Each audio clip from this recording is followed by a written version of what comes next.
Hello everyone. Welcome back to my channel.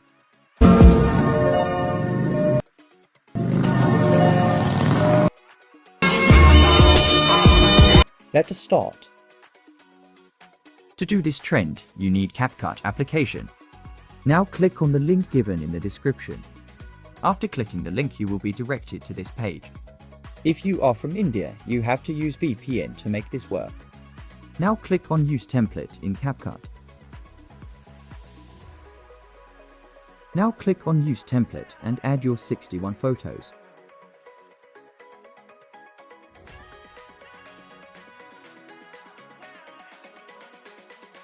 After adding photos, click on Next. Now your video is ready. If you want to change the text, you can change from text option. Now check your video.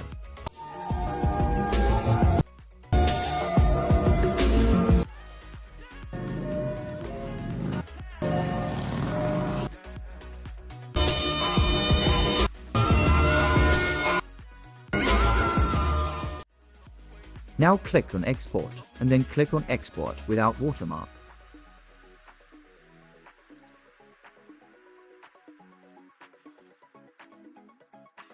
Now you're ready to share. Thanks for watching. Subscribe my channel and press the bell icon for all latest updates.